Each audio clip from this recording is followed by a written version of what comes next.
할렐루야, 굿TV의 세상을 보는 창 오색오감을 시청하시는 시청자 여러분, 저는 종신대학교 평교원의 책임교수 김온유 목사입니다.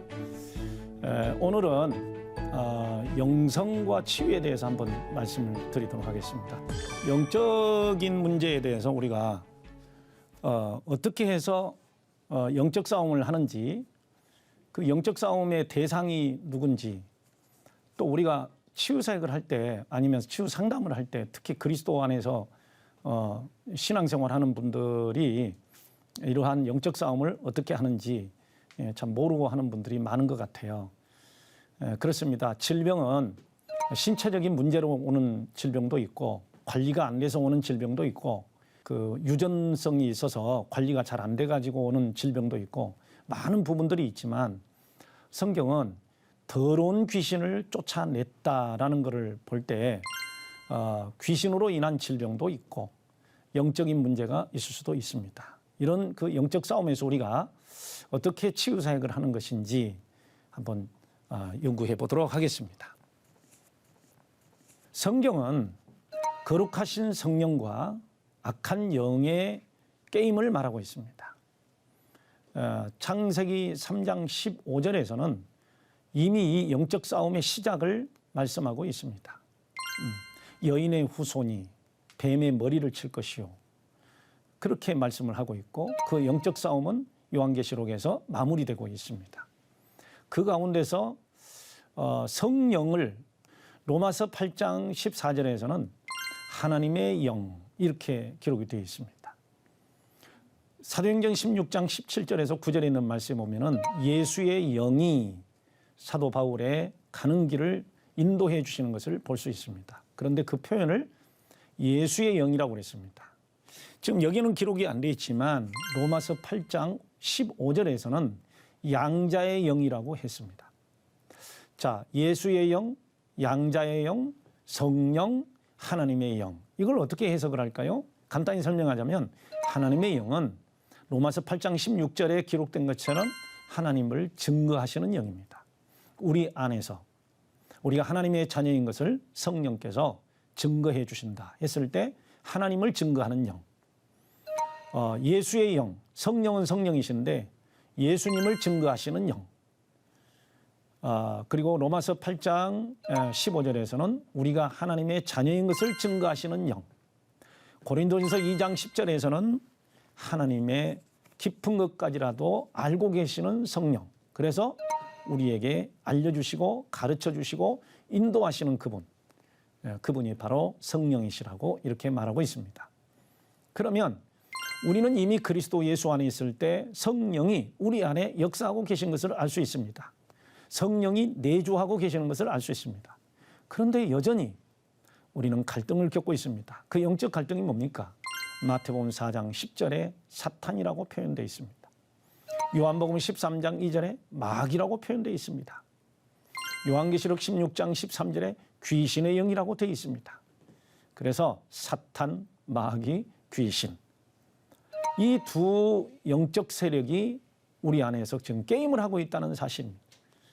그래서 이제 우리 장로교나 조금 이제 개혁신앙을 하시는 분들은 이 영적 싸움을 실제적인 싸움보다는 죄와의 싸움이라고 이렇게 이야기하지만, 조금 이제 영성을 이야기하시는 분들은 실제적인 성령과 악령의 싸움 가운데서 이 악한 영, 존재하는, 실존하는 영과의 싸움이라고 그렇게 말을 하고 있습니다. 성경도 그렇게 또 말하고 있고요. 그렇다면 악령의 정체들에 대해서 성경은 뭐라고 지금 말하고 있습니까? 유다서 1장 6절에 보면은, 유다서는 그냥 1장이니까 유다서 6절에 보면 사탄은 이미 수감되었습니다. 어둠 가운데 수감됐습니다. 그러면 지금 활동하고 있는 우리 인간 속에서 역사하고 있는 영은 뭘까요? 마귀는 인간의 상한 마음이나 왜곡된 생각을 기뻐한다는 겁니다. 요한복음 13장 2절에도 역시 생각을 가룟 유다의 머리에 집어넣었다. 생각 속에 집어넣었다. 에베소서 4장 27절에 분노할 때 마귀가 역사한다. 고린도전서 7장 5절에 부부가 연합되지 않을 때, 각방을 쓸 때, 분방할 때 마귀가 틈을 탄다. 그래서 마귀는 상한 마음과 왜곡된 생각을 기뻐하고 지배합니다. 그리고 또한 마가복음 5장 2절에서 20절, 마가복음 9장 14절에 보면 귀신은 인간의 육체를 지배하고 발작을 일으키거나 병들게 한다. 이렇게 기록이 되어 있습니다. 그런데 재미있는 사실은 빛의 자녀들은 예수님을 만날 때 기뻐하고 기쁨이 충만하고 은혜롭죠. 그러나 귀신은 예수님을 만날 때 괴로워하고 마귀 역시 그리스도의 마음을 가지게 될 때 떠나게 됩니다. 자, 악령의 정체들이 어느 정도 이렇게 조명이 되셨습니까? 그러면 소위 말해서 이제 축사사역, 축기사역, 귀신을 쫓아냄 이런 일들을 우리가 가끔 듣게 되는데 오늘 치유사역자들이 귀신만 주로 쫓아내는 축기 전문 사역을 하는 축사사역자들이 있습니다. 그런데 지금까지 이단 사이비들과 그리고 또한 역기능적인 사역을 해서 결국은 사회에 회자되는 그런 사람들을 보면 축사 전문가들, 이 축사 전문가들의 효과가 과연 귀신을 잘 쫓아내서 귀신이 안 들어갈까요?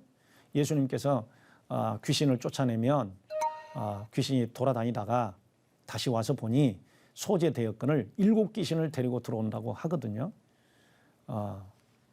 거의 축사 전문 사역을 하는 분들을 보면 결국은 그 종말이 은혜스럽게 끝나는 것을 제가 본 적이 없습니다. 상당히 힘듭니다. 왜냐하면 그 사람 역시 인격에 문제가 있고 축사에 문제가 있기 때문에 그렇습니다. 그리고 축기 사역을 할 때 은사나 기름 부음 사역을 통해서 계속 귀신을 쫓아내는 그런 사역들, 과연 정상적인 것이 잘 이루어지고 있는지 의문할 때가 너무 많습니다. 그러나 정말 우리가 은혜의 방편들, 다시 말해서 이제 하나님의 말씀과 성찬을 은혜의 방편이라고 우리 개혁주의 신앙에서 이야기하는데 저는 이 은혜의 방편들이 예배를 드리는 모든 행위들을 말합니다. 찬양, 기도, 말씀, 구원의 확신, 성도의 교제 이런 것들이 다 은혜의 방편들인데 일단 예수를 믿게 되면 어둠의 세력들은 떠나가기 시작합니다. 마태복음 16장 18절에 있는 말씀에 보면 이 반석 위에 내 교회를 세우리니 음부의 권세가 이기지 못하리라. 그렇습니다. 그리스도의 교회가 세워지면서부터 지옥의 대문이 무너지고 어둠의 권세가 떠나가는 것입니다. 그래서 우리가 이 전인적인 치유사역, 다시 말해서 신체 질병, 그리고 그 사람이 가지고 있는 심리적 고통, 그리고 죄성에 대한 문제, 인격 장애, 또 영성 장애 이런 것들을 치유하면서 축기 사역을 하게 되면 거의 100%가 치료되는 것을 경험할 수가 있습니다. 어느 한쪽만 가지고 축사 사역을 하는 것은 상당히 지엽적이고 또 그 효과가 많지 않다는 것이죠. 그러나 일단 우리 치유 사역에서는 복음이 들어갈 때 어둠의 영은 드러난다. 그 자체를 어떨 때는 뭐 귀신 들림이라고 이야기할 수 있다는 것이기 때문에 전혀 문제가 되지 않는다는 것입니다. 예. 그러면 이제 왜곡된 축기 사역자들, 지금까지 제가 설명을 해드렸는데 왜곡된 축기 사역자들에 대한 역기능적인 이러한 것들에 대한 것들을 우리가 본다면은 아주 무식합니다. 다시 말해서 아까 전에도 말씀드렸듯이 정신질환인지 이것이 정말 악령의 역사로 일어난 발작인지 문제인지 이거를 구별할 수 있어야 되는데 정신적인 문제인지 영적인 문제인지를 모르고 그저 거의 다 귀신 들렸다고 하고 쫓아내는 이단적인 행동을 할 때가 많습니다. 그리고 비인격적으로 안찰이라는 것을 명목으로 해서 분노의 마음으로 때린다든지 다시 말해서 구타하고 폭언을 하고 과거의 귀신론자들이 그렇게 해서 축사사역을 했지만 그 결과는 비참하죠. 그리고 귀신을 쫓아낸다고 금전을 요구하는 경우 이런 경우는 정말 이단 사이비들이 하는 행위들이 되겠습니다. 과도하게 안수를 하고 안찰을 하는 행위들 이거 역시 비인격적이고 우리가 정말 정신적인 문제나 귀신 들리는 사람을 대할 때는 사랑하는 마음, 영혼을 불쌍히 여기는 마음을 가지고 해야 되는데 그것이 되지를 않고 어떤 자기 유익의 수단으로 삼는 이러한 것들. 그 다음에 빨리 귀신을 쫓아내야 된다는 그 성급한 마음에 그 사람의 상태를 분석하지 못하고 그저 축사만 하고 기도만 하는 이런 성급함. 그리고 축사 사역자나 치유 사역자가 아직까지 성숙이 안 된 상태. 다시 말해서 인격 장애가 있고 또 영적인 문제가 있고 정신적인 문제가 있는 상태에서 축사 사역을 하는 그러한 일들이 있어서 오늘 정말 건전하고 건강한 치유 사역자 그리고 또한 상담 사역자들이 함께 부정적 관찰을 당하는 그리고 또 매도를 당하는 일들이 많이 생기고 있습니다. 그리고 특히 지상주의자들의 심리를 우리가 보면 그분들이 지금 제 강의를 듣고 어떤 반응을 보일지는 모르겠지만 정말 우리가 조심해야 될 것들이 있습니다. 전문 축사 사역자들을 보면 그 내면의 열등감이 굉장히 많은 것을 발견할 수 있습니다. 다 그런 건 아닙니다만 그들의 인생 이야기를 들어보고 그리고 상담을 해보면 열등감이 많습니다. 그리고 교만합니다. 자기가 받은 은사, 자기가 받은 것은 능력이라고 생각하고 있기 때문에 교만하고 또 분노가 많습니다. 분노가 많습니다. 그래서 어둠의 영을 쫓아내도 분노로 쫓아내야 된답니다. 그런데 어둠의 영이 있던 성령의 역사든 그 사람의 인격이기 때문에 우리는 인격을 존중해야 되는 필요성이 있습니다. 그런데 분노로 그 사람의 인격을 짓밟고 오히려 수치감을 주는 일들이 많습니다. 그리고 골로새서 2장에 나온 것처럼 이러한 축사 전문가들이나 은사 전문가들은 거짓된 것과 과장이 많습니다. 침소, 봉대, 과대, 확장 이런 것이 많습니다. 그래서 한 사람이 나오면 100사람이 나왔다고 과장을 하는 경우도 많이 봤습니다. 그렇지 않습니다. 문제가 있는 거죠. 그리고 실제적으로 축사 전문가들은 자신들이 사실 어둠의 영에게 지배당하고 있는 것을 모르고 다른 사람에게 귀신이 들렸다고 말하고 귀신이 눈에 보인다고 말하는 경우를 제가 본 적도 있습니다. 그런 분들이 저한테 와서 지금 상담을 받고 치유받으면서 많이 성숙해가고 있는 것을 볼 수 있습니다. 그래서 열등감, 교만, 분노, 거짓과 과장, 악령의 지배 상태에서 치유 사역을 하게 되면 그 결과가 결국은 부정적으로 나타나고 가정도 힘들고 본인도 힘들고 그리고 받는 사람도 나중에 결론적으로는 심각한 정신적 우울증과 그리고 또 하나님에 대한 반항으로 발달된 것을 우리가 볼 수 있습니다. 자, 그러면 악한 영이 우리 안에 있을 때 개인적으로 어떤 영향을 받고 있을까요? 우리 안에 어둠의 영이 있다면 우리는 어떻게 살게 될까요? 다시 말해서 요한복음 13장 2절에 가룟 유다가 예수를 팔 생각을 마귀가 생각을 가지게 했다는 걸 보니까 우리 마음이 우리 뜻대로 사는 것이 아니라 마귀의 조종을 당하게 된다는 거죠. 고린도전서 7장 5절에서 또 8장 6절에 보면 그 습관들이 묘하게 또 그 마귀의 습관을 가지게 되는 경우가 많습니다. 그리고 에베소서 4장 26절에 보면은 그 마음 가운데 감정이 있는데 그 감정 조절이 안 되거나 용서가 안 되거나 지속적으로 그 분노의 감정을 가지고 있으면서 마귀와 더불어 사는 일들이 나타나게 됩니다. 그리고 이 어둠의 영들은 요한복음 10장 10절 말씀에 보면 도둑이 오는 것은 도둑질하고 죽이고 멸망시키려는 것이요. 인자가 온 것은 선한 목자이신 예수님이 오신 목적은 양으로 하여금 생명을 얻되 풍성히 얻게 하시려고 오셨거든요. 예수님이 주시는 것은 풍성한 생명인데 마귀가 우리 성도들을 공격하게 될 때는 반드시 도둑질 당합니다. 경제적인 고통, 쉽게 이야기하자면 그리고 생명의 사망 또 아니면은 가정의 해체 그리고 개인 삶의 고통 이런 것들이 올 수 있다는 겁니다. 성도들을 공격해서 덕을 못 세우게 하는 거죠. 그 다음에 마가복음 5장과 9장에 있는 말씀 보면은 전인적 고통을 주어서 정신질환, 신체질환, 발작 증세, 고통들 이런 것을 줄 수 있습니다.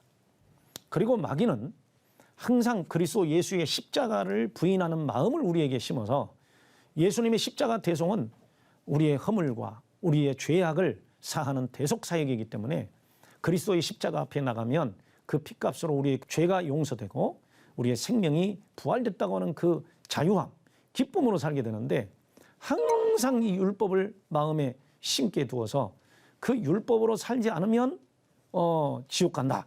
이렇게 설명을 하고 우리를 참소하고 예수를 믿기가 쉽지 않도록 어둠의 영은 우리를 참소하고 그리고 미혹하고 있다는 사실입니다. 이 개인적 영향으로 많이 힘들어하죠. 자, 그러면 어둠의 영이나 특히 이제 귀신, 아까 신체적인 질병들을 말할 때 이제 귀신이 많이 역사하면 신체적인 현상이 많이 나타난다고 그러는데 귀신이 역사했을 때도 그렇고 우리가 이제 신체적으로 어떤 문제를 가지고 있을 때 발작이라는 것을 쓰거든요. 발작. 그 발작은 신체형 장애 내지는 신체화 장애라고 하는데 그걸 우리는 전환 장애 중에 하나라고 합니다.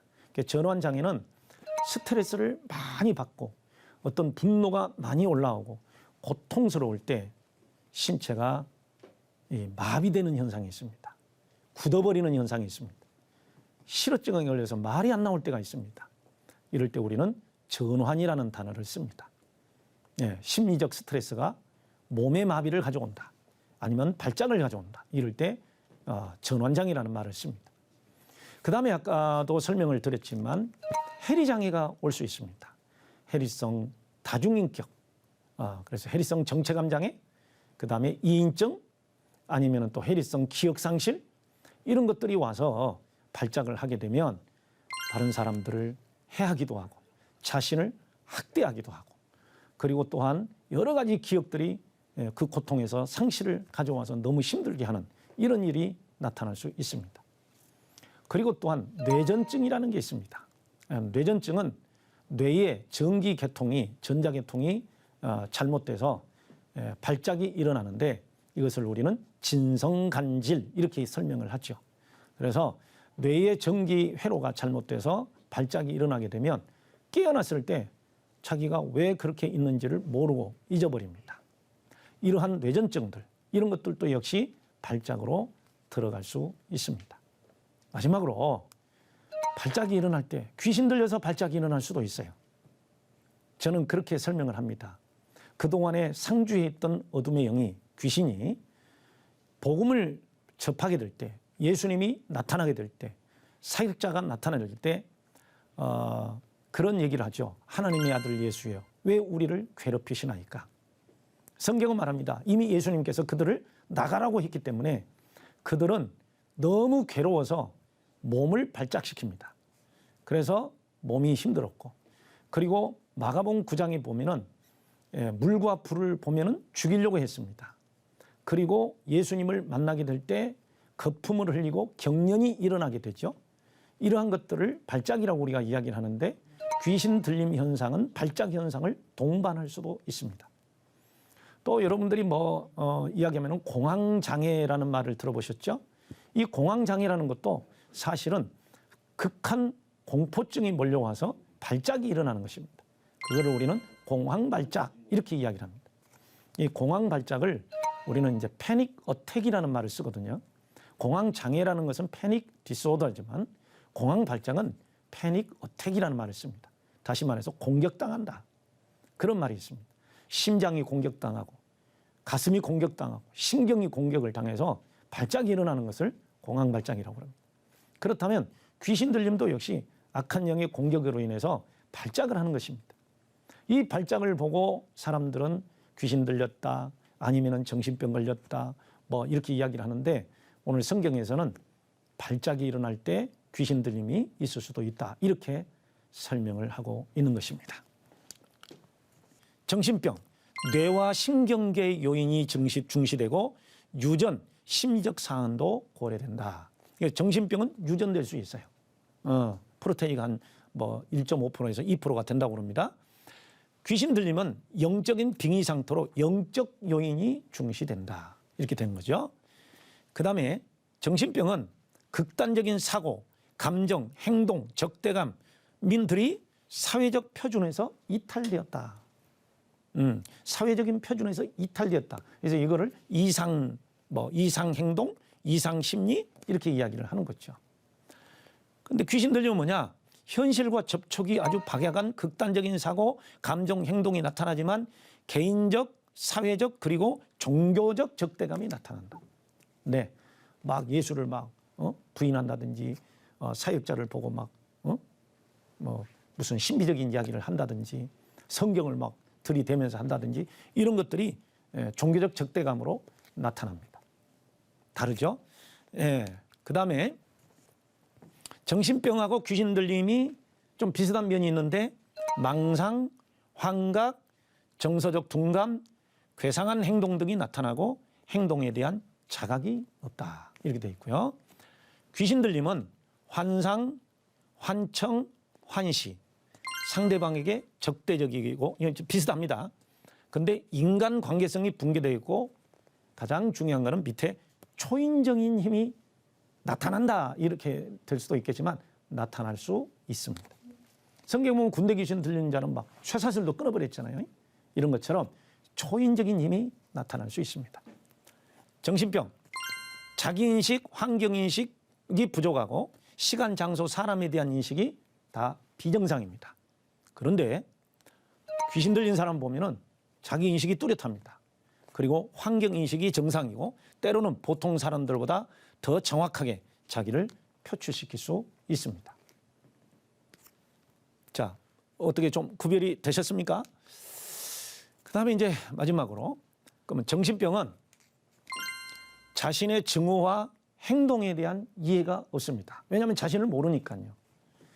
자, 정신병은 자신을 모르면서 일어나는 행동이고 신경증은 알지만 통제가 안 되는 것이 신경증이고 귀신 들리면 알지만 자기 힘으로 사는 것이 아니라 귀신의 힘으로 끌려다니는 것입니다. 그렇기 때문에 상대방을 알아보고 때로는 상대방의 약점을 정확하게 지적하기도 하고 영적 능력이 있는 사람을 알아보고 또 실제적으로 요한계시록 13장에 보면은 영적인 능력이 또 나타나기도 합니다.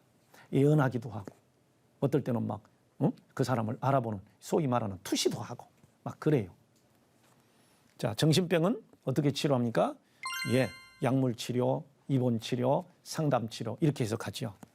그러나 귀신 들림은 어쩔 수 없습니다. 하나님의 말씀과 기도와 복음과 명령, 축사 사역으로 되는 것이 귀신 들림의 치료 방법입니다. 이해가 되셨습니까? 네. 그러면 귀신 들린 사람의 심리 상태를 제가 조사해서 한번 전부 다 이상 심리적으로 한번 정리를 해봤어요. 그랬더니 귀신 들린 사람의 특징은 사무엘상 14장에 있는 것처럼 두려움이 많습니다. 공포증처럼 나타납니다. 사지를 벌벌 떨기도 하고 복음이 들어갈 때 눈을 막 뒤집고 소리도 지르고 그렇습니다. 그러면서 묘한 영적 죄책감이 있습니다. 그래서 귀신 들린 사람을 치유할 때는 그 죄책감에서 자유롭게 해주는 것이 필요합니다. 그리고 아주 강박적인 삶을 삽니다. 꼭 이래야만 된다. 깨끗해야 된다. 그리고 어느 장소, 어느 시간, 그리고 어느 사람, 이런 사람에게 집착하는 무속적 방법을 선택하기도 합니다. 그래서 그거를 강박성 인격장애가 나타난 것을 볼 수 있습니다. 이런 사람이 신앙생활을 해도 굉장히 강박적으로 신앙생활을 합니다. 율법화가 되어 있습니다.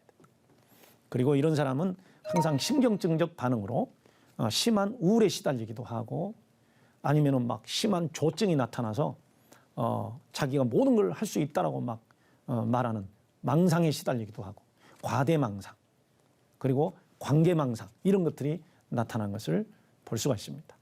다 그런 건 아니지만 귀신 들린 사람의 이 특징은 이 네 가지의 어떤 이상 심리가 나타난 것을 발견했습니다. 자, 그러면은 이제 축기 사역은 일반적인 방법론으로 어떻게 할 거예요? 일단은 뭐 예수님의 이름으로 나가는 명령. 그 명령에 의해서 나가는 귀신도 있지만 사실 우리가 예배 시간에 보편적으로 가정에서 말씀을 듣고 말씀대로 살고 기도하면 자연스럽게 그 세력이 떠나가는 경우도 있고요. 또 보편적인 예배를 통해서 떠날 수도 있고 그러나 우리 전인치유 사역에서 드러나는 귀신에 대해서는 제가 지금까지 많은 그런 사역을 해본 결과 내적인 치유, 내적 갈등의 치유, 혼란의 치유, 정신질환의 치유, 가족관계의 치유 그리고 또한 역기능적인 삶에 대한 하나님 앞에 회개 이런 것들을 하면서 어둠의 영을 쫓아낼 때 효과적으로 치유가 되는 것을 발견하고 또 그렇게 지금 경험하고 있습니다. 자, 귀신 들림의 치유 사역은 일단 가족의 영성을 진단하는 것입니다. 처음 예수 믿는 가정인가, 본인이 불교성, 무속성 그리고 조상 제사를 많이 지는 가정에서 기타 다른 종교 가운데서 혼자 예수 믿게 됐을 때 어떤 현상이 어떻게 나타나는가, 그거를 진단하고요. 인지된 영성을 회개하고 있으면 됩니다. 하나님, 저는 이런 가정에서 태어났습니다. 우상 숭배가 많았습니다. 어둠의 영이 많았습니다. 이런 고백을 하고 오직 예수님만이 나의 구세주임을 믿습니다. 이렇게 신앙 고백을 하면 어둠의 영이 드러나는 경우가 많습니다. 그리고 그 가운데서 어린 시절부터 겪었던 삶이 굉장히 극적입니다. 그래서 그러한 상한 감정들을 치유하는 것. 그러면서 비성경적인 사고, 비함적인 사고 이런 것이 있을 때 인지치료를 해주는 것이 굉장히 중요합니다. 이런 사람은 성경을 보아도 영적인 것만 추구하는 경우가 많습니다. 그래서 일반적 상식적 사고로 바꿔주는 것들이 필요합니다. 정말 중요한 마지막 방법은 예수님께서 우리를 위해서 대속 확신하시고 그 사람을 위해서 지금도 기도하고 계시고 함께 하신다는 사실을 확신시키고 그리고 예수 이름으로 스스로 명령하는 자가 축사 사역도 필요합니다. 자, 이렇게 기도하면 하나님께서 우리가 영적 싸움에서 승리하도록 인도해 주시고 축사 사역도 될 수 있음을 우리는 알 수 있습니다. 한번 같이 읽어볼까요? 주여, 저희들은 가정으로부터 대물림된 어둠의 영들이 있음을 고백합니다. 복음이신 예수 그리스도의 부르심과 십자가의 은혜가 없이는 이 영들로부터 자유함이 없음을 믿습니다. 이 악한 영들은 저희들을 항상 공격하고 미혹하고 참소하고 가정의 복음을 방해하고 있습니다. 그러나 이제 주 예수님의 이름으로 저희 가운데 교회가 세워졌습니다. 그들을 쫓아내시고 그들의 영향력에서 벗어나 천국 소망을 가지고 살 줄을 믿습니다. 아멘. 하나님의 말씀으로 세상을 이해하고 바라보는 마음의 창이 여러분 안에 열리기를 소망하며 이 시간 마치겠습니다. 감사합니다.